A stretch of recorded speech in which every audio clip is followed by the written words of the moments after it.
Rebonjour à tous, nous voilà repartis pour le 6e épisode de notre série sur les formations superficielles. Alors la dernière fois, nous avons pas mal parlé de l'histoire géologique de Clermont-Ferrand. Et je vous avais laissé avec quelques petites questions à réfléchir. Je ne vais pas répondre dans l'ordre, et je vais d'abord commencer par la petite question sur un grand oublié de l'histoire géologique du Massif central. C'est-à-dire ce fameux volcanisme cataclysmique qui aurait recouvert Clermont-Ferrand et le Massif central par des centaines de mètres de dépôts. Alors ce volcanisme, il a laissé peu de restes. Sur la feuille de Clermont-Ferrand, il est signalé, mais les affleurements sont difficiles à trouver. Et ces dépôts volcaniques sont mélangés avec des dépôts sédimentaires. C'est ce que l'on appelle des dépôts volcano-sédimentaires. L'essentiel a été érodé ou enfoui à des profondeurs plus grandes. C'est un volcanisme qui date du Viséen. Alors, avec le Viséen, on est dans le Carbonifère inférieur. C'est un étage qui s'étend entre 347 et 330 millions d'années. Ce volcanisme, on peut l'observer bien plus facilement dans les Combrailles, dans cette région naturelle au nord-ouest de Clermont-Ferrand. Là, je vous emmène dans une petite carrière qui s'appelle le Rocher Charlemagne, sur les bords de la Sioule, près de Blot-l'Église, à 30 km de Clermont-Ferrand, et c'est un site qui est connu par ceux qui pratiquent de l'escalade comme sport. Nous avons là une roche de couleur sombre, avec de grands cristaux de plagioclase dans une pâte microcristalline foncée. Ces roches sont âgées de 330 millions d'années. Ce sont des rhyodacite, c'est-à-dire qu'elles sont un peu moins riches en silice qu'une rhyolite. Rappelons qu'une rhyolite est l'équivalent volcanique d'un granit. Voyez, la hauteur de la paroi, plusieurs dizaines de mètres. Les phénocristaux, c'est-à-dire ceux qui sont bien visibles à l'œil nu, ont cristallisé dans la chambre magmatique. La pâte microcristalline est en fait un ancien verre qui s'est dévitrifié avec le temps. Dans les termes du métier, cette pâte microcristalline, ou qui peut être vitreuse, cette pâte microcristalline dans les roches volcaniques est ce que l'on appelle une mésostase. La mésostase remplit l'espace entre les cristaux qui ont poussé tranquillement et lentement dans la chambre magmatique. Alors que la mésostase est le produit d'un refroidissement très rapide. Ici, nous voyons qu'il n'y a pas de granoclassement. Alors c'est cela qui nous fait dire que ces roches volcaniques, ce sont des ignimbrites. Alors, des ignimbrites, c'est quoi? Eh bien, nous avons eu des supervolcans qui ont rejeté, lors d'éruptions très violentes, d'énormes masses de débris rocheux, des paquets de liquides silicatés et des gaz volcaniques très chauds. Nous avons eu une vidange d'une bonne partie de la chambre magmatique. Les masses en jeu sont énormes. Vous avez de quoi recouvrir sur des milliers de kilomètres carrés et sur plusieurs dizaines de mètres toute une région par ces dépôts volcaniques. Nous avons du mal à nous représenter la mise en place de tels dépôts car nous sommes tout petits face à ces phénomènes qui se produisent à plusieurs échelles au-dessus de nous. Ces ignimbrites sont le résultat de ce qu'on appelle des écoulements pyroclastiques. Les écoulements pyroclastiques, ce sont des écoulements de matériaux qui se déplacent très vite selon la mécanique des fluides. La vitesse est de plusieurs centaines de kilomètres à l'heure. C'est de la matière qui est plus dense que les gaz, aérosols et cendres, qui sont émis dans le panache plinien par le volcan, et qui se déplacent en suivant les vallées, c'est-à-dire les creux de la topographie. Le panache plinien masque ces écoulements pyroclastiques qui se produisent en surface. Alors il faut bien se rendre compte de ce que cela représente. Dans d'autres endroits du Massif central, notamment dans la partie nord-est du Massif central, nous retrouvons de telles formations volcaniques sur plusieurs centaines de mètres d'épaisseur. C'est le résultat d'un volcanisme monstrueux, d'envergure bien plus considérable que le volcanisme miocène ou quaternaire à Clermont-Ferrand. Ces éruptions sont tellement importantes qu'elles vont donner lieu à des caldeiras, c'est-à-dire des zones de plusieurs kilomètres de diamètre où la chambre magmatique s'effondre sur elle-même après sa vidange. Regardons ce que cela donne sur la carte au millionième. Ces dépôts sont répartis le long d'un arc volcanique en forme de croissant d'une centaine de kilomètres de longueur tourné vers le sud. Clermont-Ferrand est situé au sud de ce croissant et les profondeurs du bassin de la Limagne ont conservé de tels dépôts volcaniques en dessous des formations sédimentaires de l'Oligocène. Alors que dit la notice de la carte au 50 millième de la feuille de Clermont-Ferrand? Elle parle d'abord de tufs volcaniques. Les tufs volcaniques, c'est une accumulation de téphras, c'est-à-dire de projections volcaniques comme des cendres, et qui se recimentent sous l'action de l'eau à froid avec des cristaux, des lapillis, du verre. On y retrouvera souvent un granoclassement positif, c'est-à-dire les plus gros éléments étant à la base et les plus petits en haut. La notice parle aussi de schistes et de schistes gréseux, qui sont des anciens dépôts sédimentaires marins du Viséen, qui ont été peu métamorphisés, sauf lorsqu'ils se sont retrouvés en contact de pluton granitique hercynien. Alors cette histoire géologique de Clermont-Ferrand, eh bien, au début, il n'y avait rien d'autre qu'un océan à proximité des quelques rares premiers noyaux continentaux qui se forment. Ces premiers continents s'érodent et fournissent la matière première initiale, c'est-à-dire des sédiments qui seront réincorporés dans de la croûte continentale lors des orogénèses successives. C'est cela qui a donné un premier socle ancien constitué de micaschistes, gneiss et migmatites, en soubassement des futures formations géologiques de Clermont-Ferrand. Tout cela dans une période lointaine remontant à plus de 420 millions d'années. Le premier événement marquant que je retiens est celui du volcanisme viséen vers 330 millions d'années. Alors à cette époque, Clermont-Ferrand et ses alentours, c'est l'Indonésie, c'est-à-dire un arc volcanique coincé entre deux plaques continentales, ici une plaque africaine et une plaque nord-américano-russo-européenne. Et cet arc volcanique est destiné à disparaître suite à la convergence de ces deux plaques continentales géantes. Vers 300 millions d'années, Clermont-Ferrand et ses alentours, c'est l'Himalaya. La collision entre le Gondwana et le Laurussia est en pleine action. Et après, eh bien, c'est le Permien, le Trias, le Jurassique, Crétacé. Et là, rien, pas de dépôt. Au nord, nous avons une mer peu profonde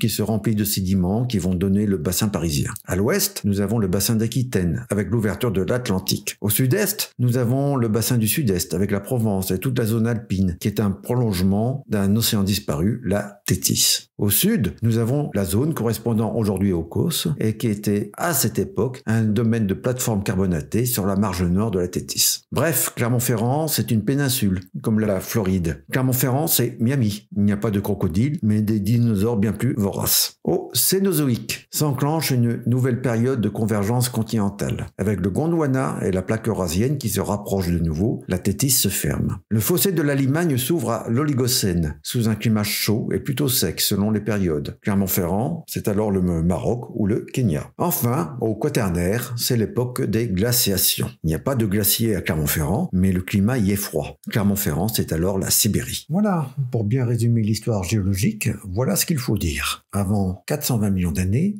il n'y a pas de massif central. Il n'y a pas de Clermont-Ferrand. Le massif central n'existe pas. Nous sommes dans une zone perdue, dans l'océan, vers laquelle vont converger plusieurs blocs continentaux, et à partir desquels vont se constituer des roches anciennes et granito-métamorphiques d'un premier socle au cours de cycles de sédimentation et d'orogénèse très anciennes. Vers 340-330 millions d'années, c'est l'apparition d'un arc volcanique, comme l'Indonésie, avec une accumulation de grandes épaisseurs de dépôts volcano-sédimentaires qui vont donner un premier socle. Vers 300 millions d'années, c'est la collision continentale entre le Laurussia et le Gondwana, avec l'orogénèse hercynienne, qui sera à l'origine de la surrection d'une énorme chaîne de montagnes comme l'Himalaya. Entre 300 et 35 millions d'années, au gré des mouvements des plaques lithosphériques, le massif central est une péninsule à proximité du grand océan téthysien, comme actuellement les Miami et la Floride, au bord de l'océan Atlantique. Entre 35 et 2,58 millions d'années, Clermont-Ferrand, c'est l'Afrique, avec l'ouverture d'un fossé d'effondrement, la Limagne, comme le rift est-africain actuel et tout son volcanisme. Et depuis 2,58 millions d'années, c'est-à-dire depuis le début du Quaternaire, c'est la Sibérie, avec une succession d'époques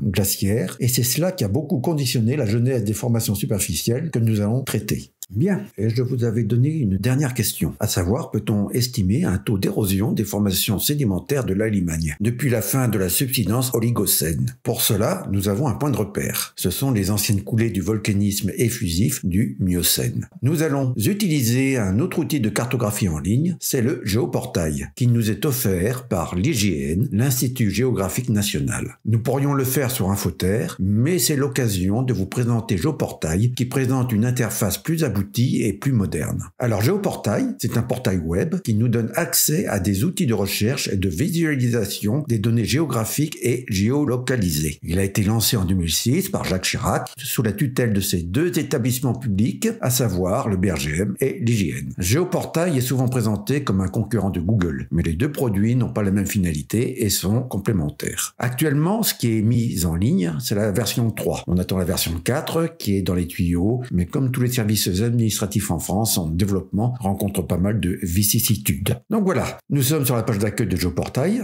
Pour y accéder, il suffit de taper Géoportail sur la barre de recherche de votre navigateur web. L'adresse complète est geoportail.gouv.fr. D'emblée, la page d'accueil nous affiche ce petit message sur le reconfinement de 10 km. Je clique sur ne plus afficher ce message. Je tape Clermont-Ferrand dans le localiseur. Pas besoin de tout taper, je sélectionne 63 000 Clermont-Ferrand dans le menu déroulant. Et j'arrive sur la carte. La présentation ressemble à Infoterre, mais dans une interface plus épurée. En bas à gauche, j'ai l'échelle de la carte. En haut à gauche, j'ai les icônes pour agrandir ou réduire la vue sur la zone. En pratique, je m'en sers jamais, car il suffit d'utiliser les fonctionnalités de votre souris. Cliquez sur la grande icône en haut à gauche avec les 3 barres pour afficher les données que vous pouvez appliquer sur la carte. Il y en a beaucoup. Je vais me limiter au fond de carte. Vous avez la carte topographique IGN, c'est celle qui est utilisée pour aller sur le terrain et qui nous est le plus pratique. Là, il faudrait que je zoome pour en voir les détails, mais c'est cette carte qui nous donne les informations les plus utiles, à commencer par la représentation du relief sous forme de courbe de niveau, avec un ombrage créé par un éclairement en lumière rasante provenant du coin en haut à gauche de la carte. Nous y avons les routes, les sentiers, les maisons, les bois, les rivières, les sources, etc.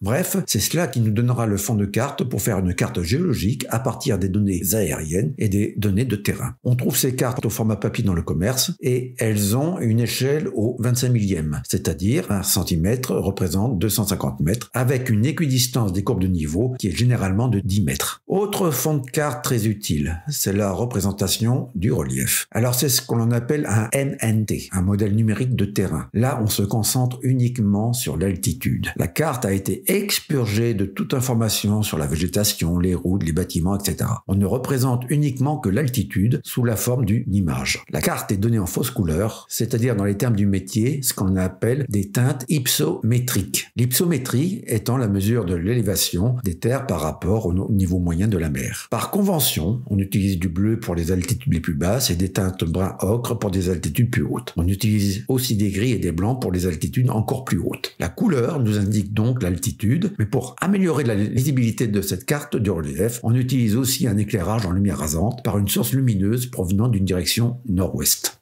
La carte du relief nous montre donc très bien le plateau des Dômes, avec la chaîne des Puys à l'ouest. Et à l'est, le bassin de la Limagne, avec la vallée de l'Allier qui commence à s'encaisser, ainsi que les buttes, plateaux et coteaux produits par l'érosion différentielle, ce qui nous donne une inversion de relief. L'intérêt de la carte du relief, c'est de nous montrer très bien les failles qui recoupent le sous-sol. On voit bien les alignements des édifices volcaniques le long des failles, et on reconnaît très bien l'escarpement de la faille de la Limagne. Cliquons maintenant sur la carte IGN classique, et là, à l'échelle où nous sommes, Géoportail nous affiche une carte routière. Cliquons maintenant sur carte 1950. Ce sont les cartes topographiques datant de la fin des années 1950. Elles peuvent présenter un intérêt historique afin de voir l'évolution de l'occupation des sols pouvant être en lien avec les formations superficielles. Toujours d'intérêt historique, nous avons aussi accès aux cartes de Cassini, un vaste projet initié par la volonté de Louis XIV qui demande en 1668 à l'Académie des sciences de dresser la carte de son royaume. C'est Jean-Dominique Cassini, premier du nom, qui a commencé ce projet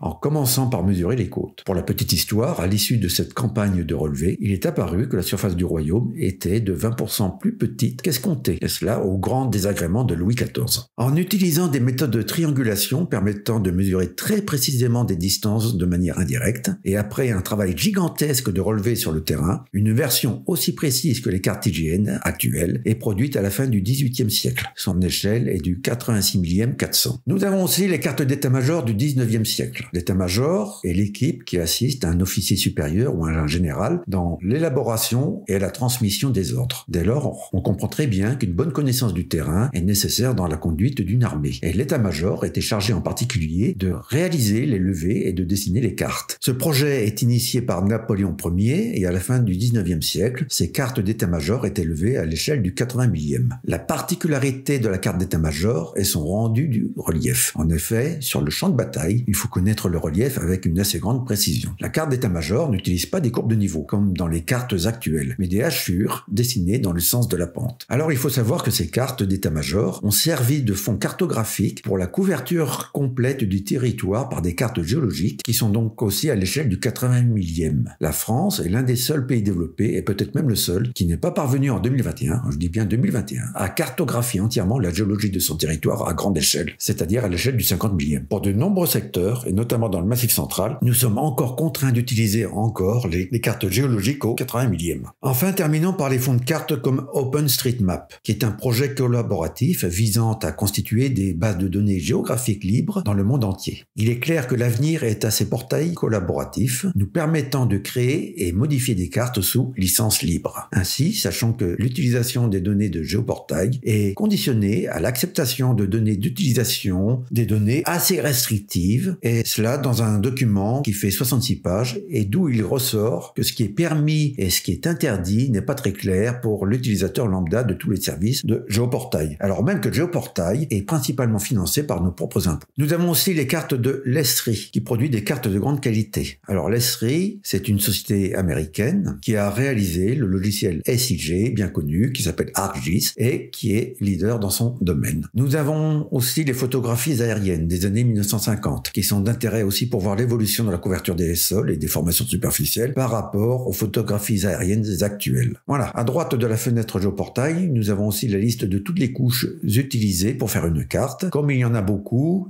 et que cela prend beaucoup de mémoire, je vais faire un peu de ménage. Pour cela, je clique sur la roue dentée et l'icône de poubelle. Bon, maintenant je vais afficher la carte géologique au 50 millième. J'appuie sur la grande icône avec les 3 barres verticales pour enlever le panneau à gauche qui me permettait de sélectionner les fonds de carte. Maintenant, je fais un zoom avec la souris et je vais me focaliser sur le secteur des côtes de Clermont et de la faille de la Limagne au-dessus de Chamalières, c'est-à-dire sur des secteurs avec du volcanisme miocène. Ici, je vois les coulées qui viennent du Pariou et qui sont datées de 10 000 ans, soit 8 000 ans avant Jésus-Christ. Ces coulées se séparent en 2 branches, l'une qui part vers Nonant et l'autre qui part vers Chamalières et qui s'arrête juste devant la maison de retraite des Savarounes. Entre ces 2 vallons récents se trouve une ancienne vallée miocène, maintenant en inversion de relief, et qui forme un relief prédominant au-dessus de la cuvette clermontoise. Ça s'appelle la montagne percée. Ce lieu tire son nom, en effet, de la présence d'une trouée, c'est-à-dire d'une grotte, dans l'ancienne coulée de lave. La coulée présente de belles prismations et la cavité a été en grande partie creusée par l'homme pour exploiter les pierres comme pierres de construction ou de dallage. Alors j'ai besoin de me fixer des points de repère quand j'alterne entre les vues cartographiques. Pour cela, je clique sur l'icône de clé à molette à droite de la fenêtre géoportail. Cela me donne alors l'accès à une série de petits outils me permettant d'annoter la carte ou de mesurer des distances ou des surfaces. Alors je veux mettre des points de repère, je vais ici et je clique sur l'icône en forme de bulle. Je mets une bulle sur la montagne percée et je tape montagne percée. Et je clique sur le bouton enregistrer. Je fais pareil sur un point du plateau basaltique des côtes de Clermont. Et je tape côte de Clermont. Et je vais choisir un point dans la vallée qui a été creusé au sud des côtes de Clermont. Je vais aller dans le quartier de Trémontais où un petit affluent de la Cartaine Nord a creusé son lit. Ce petit affluent s'appelle le Rivali. Nous ne le verrons pas en surface car il a été enterré et dévié de son cours naturel. Pour calculer un taux d'érosion moyen dans la Limagne, je vais me servir des altitudes de ces 2 points repères. Voilà, je clique sur l'icône des couches et je vois que j'ai maintenant 3 couches qui constituent ma carte. La carte topographique IGN, la carte géologique et une couche intitulée Croquis par Géoportail. Alors ce qui est très intéressant, c'est que je peux régler l'opacité des couches. Maintenant, je veux récupérer les altitudes de mes points repères. Je pourrais le faire en utilisant les courbes de niveau, mais je veux utiliser les outils de Géoportail. Alors je reviens aux outils et je clique sur l'icône Afficher des coordonnées. Par défaut, Géoportail utilise paradoxalement les coordonnées latitude et longitude de la projection Mercator. Je préfère utiliser le Lambert 93 qui, souvenons-nous, est la projection officielle en France métropolitaine. Et là, les coordonnées s'affichent en mètres. Ici, je suis à 671 mètres sur la base de la coulée de la montagne percée. Je suis à 617 mètres sur le point repère des côtes de Clermont et à 415 mètres à Trémontais. Revenons à la carte du relief. Je vois que l'image est très pixelisée à cette échelle sur Géoportail. Mais je peux remarquer des choses intéressantes. Ici, je vois l'ancien chenal du Rivali, ainsi qu'en amont son bassin versant. Ce bassin apparaît présenter une surface très réduite et insuffisante pour donner une rivière capable de creuser les côtes de Clermont sur son versant sud. Par contre, sur le côté ouest des côtes de Clermont, nous avons ici une autre rivière, le Beda, qui traverse notamment Durtol et Nonant. Cette rivière est alimentée par plusieurs affluents sur le secteur de l'escarpement de la faille de la Limagne. De fait, elle présente un débit plus important et permanent. En outre, elle est alimentée par les eaux circulant à la base de la coulée nord du Pariou. Il est très probable qu'au cours du temps, moment, le Beda a capturé un certain nombre d'affluents du Rivali. De plus, on voit ici une linéation qui semble assez jeune, elle est d'orientation presque nord-sud. Cela correspond au rejeu récent d'une branche de la faille de la Limagne, ce qui a certainement permis de dévier l'écoulement d'une partie des eaux alimentant le Rivali plus au sud.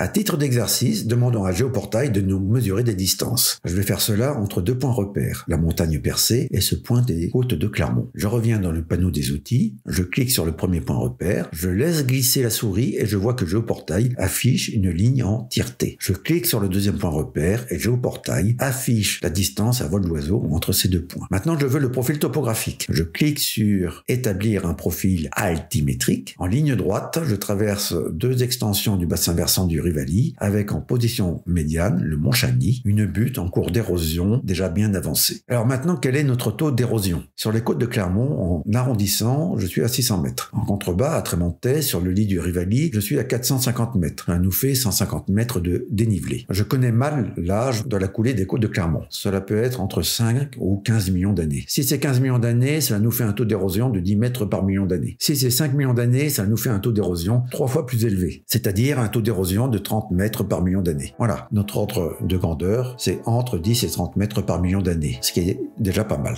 Voilà, ici je vais clore ce 7e épisode sur les formations superficielles. C'est un épisode qui prépare la sortie que nous ferons sur les côtes de Clermont. Ce que nous avons appris, d'abord, c'est bien résumer l'histoire géologique de la région sur les 500 derniers millions d'années et comprendre que nous sommes dans une région encore très active du point de vue sismique. Puis, nous avons appris comment prendre en main Géoportail, un portail web complémentaire à Infoterre. Nous avons appris comment utiliser les différentes vues cartographiques de Géoportail, resituer tout cela dans une perspective historique dans l'évolution des sciences et des techniques. Et enfin, nous avons appris comment utiliser la carte du relief pour comprendre et analyser les mouvements tectoniques récents qui peuvent perturber le tracé des rivières et de leurs affluents. Voilà, pour la prochaine fois, nous continuerons sur les outils cartographiques encore plus évolués avant d'attaquer le terrain. Je vous souhaite bon courage à tous et à bientôt!